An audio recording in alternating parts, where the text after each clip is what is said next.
Shalom, peserta didik kelas 11. Salam sejahtera bagimu, salam sehat, salam generasi milenial. Pada hari ini kita akan belajar pendidikan agama Kristen dan budi pekerti bab 4 yang berjudul tanggung jawabku terhadap keluarga. Anak-anakku sekalian, sebelum kita belajar, marilah kita berdoa. Terpujilah Engkau Tuhan Yesus, di mana kami anak-anak-Mu mau belajar. Kiranya kuasa-Mu memberikan pengertian bagi kami, supaya anak-anak-Mu hidup sesuai dengan kehendak-Mu. Kami serahkan pelajaran ini ke dalam tangan-Mu demi nama Tuhan Yesus. Kami berdoa. Baik peserta didik yang dikasihi oleh Tuhan Yesus Kristus, pada hari ini kita masuk ke bab 4, dan judul bab itu adalah tanggung jawabku terhadap keluarga. Kita masuk pada KD 2.2, mewujudkan nilai-nilai Kristiani dalam kehidupan keluarga dan pernikahan. Tujuannya dalam pembelajaran ini adalah peserta didik tentunya dapat mewujudkan nilai-nilai Kristiani dalam kehidupan keluarga dan pernikahan. Jadi nilai-nilai Kristiani itu penting untuk peserta didik dapat wujudkan, sehingga di dalam kehidupan keluarga anak-anakku sekalian boleh belajar seperti apa kita harus hidup yang diajarkan oleh firman Tuhan. Anak-anakku, acuan ayat firman Tuhan dalam pelajaran ini adalah Keluaran pasal 20 ayat yang ke-12. Keluaran pasal 20 ayat yang ke-12, demikian bunyi firman Tuhan.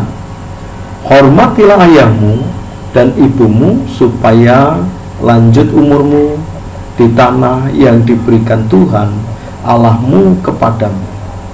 Hormatilah ayahmu dan ibumu, supaya lanjut umurmu di tanah yang diberikan Tuhan Allahmu kepadamu. Jadi berbicara tentang hormat kepada ayah dan ibu itu adalah sebuah perintah, sebuah perintah yang diperintahkan Tuhan untuk kita lakukan.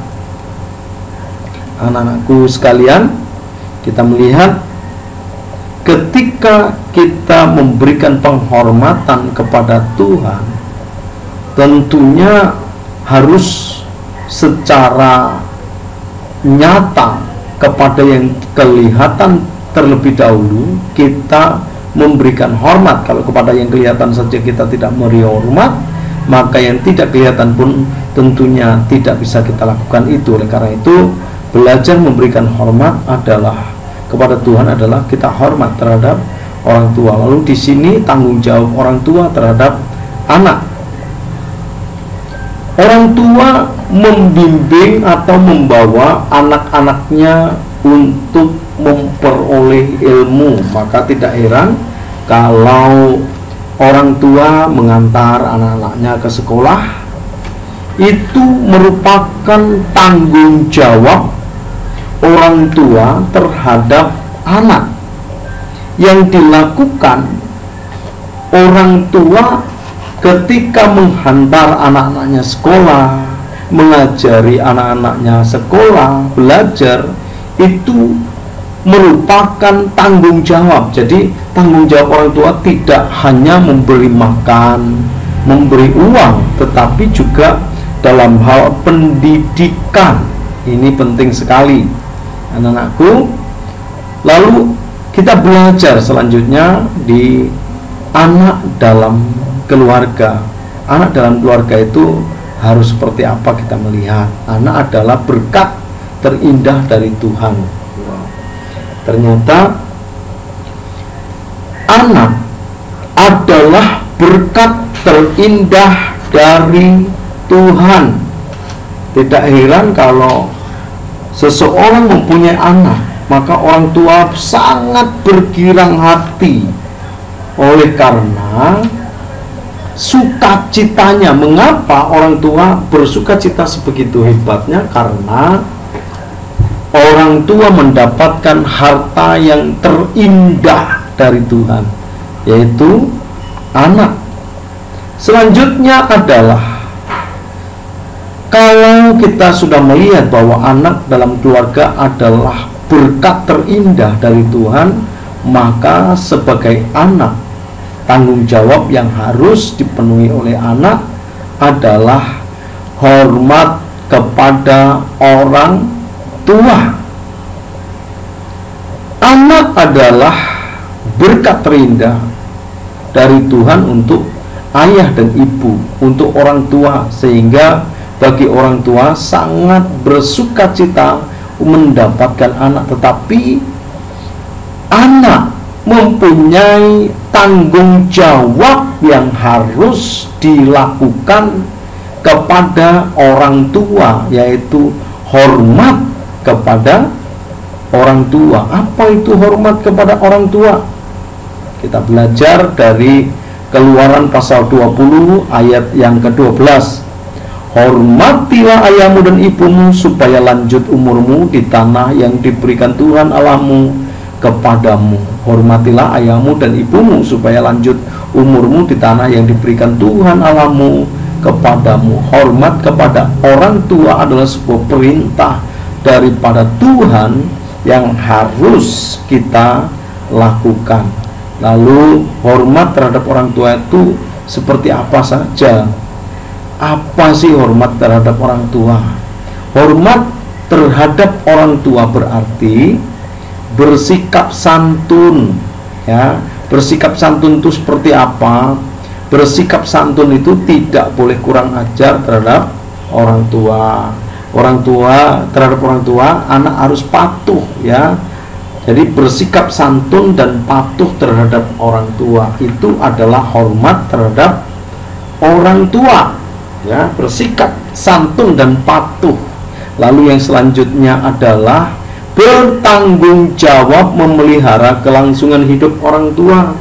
Jadi anak-anakku sekalian, perlu kalian ketahui, apabila kalian bisa dikategorikan sebagai anak yang hormat terhadap orang tua, kalian harus bersikap santun, harus hormat, ya, harus sopan terhadap orang tua, lalu bertanggung jawab memelihara kelangsungan hidup orang tua. Jadi ketika orang tuamu sudah tua, tidak dapat bekerja nanti, kelangsungan hidupnya ada di tanganmu. Ini bagi anak adalah wajib untuk melakukannya. Mengapa? Karena ini adalah sebuah perintah dari Tuhan. Selanjutnya, kita harus menghargai dan mengakui kewibawaan orang tua. Jadi jangan sampai malu memperkenalkan orang tua di depan kawan-kawanmu. Jangan sampai kalian tidak mengakui itu adalah orang tuamu di depan umum. Jangan, tetapi belajarlah untuk mengakui kewibawaan orang tuamu. Seperti apakah dia? Dia adalah orang yang membesarkan kamu, yang mendidik kamu, yang membawa kamu sampai ke jenjang SMA pada hari ini. Oleh karena itu, hormat terhadap orang tua berarti bersikap santun, bertanggung jawab memelihara kelangsungan hidup orang tua, dan menghargai serta mengakui kewibawaan orang tua. Jadi ini penting sekali anak-anakku sekalian. Baik, untuk pertemuan kita hari ini kita akhiri, dan sebelum kita akhiri pelajaran kita, maka Bapak memberikan tugas kepada kalian semua, dan tugasnya adalah tuliskan 3 hal arti hormat terhadap orang tua. Jadi tuliskan A, B, C, arti hormat terhadap orang tua. Kerjakan dengan sukacita, dan percayalah, apa yang kalian kerjakan, apabila kalian mengerjakan dengan sukacita, maka juga akan mendatangkan berkat bagi kalian semua. Kita berdoa. Tuhan Yesus, terima kasih untuk anugerah-Mu yang besar. Anak-anak-Mu telah belajar, kiranya Tuhan tolong berikan kemampuan untuk mengerti, dan biarlah nama-Mu dimuliakan dalam kehidupan anak-anak-Mu dari sekarang dan sampai selama-lamanya. Kami memuliakan Engkau, demi nama Tuhan Yesus kami berdoa. Haleluya, amin. Baik anak-anakku sekalian, kiranya Allah yang menjadikan langit dan bumi akan selalu beserta dengan kita dari sekarang dan sampai selama-lamanya. Kiranya Tuhan Yesus memberkati kita semua. Amin.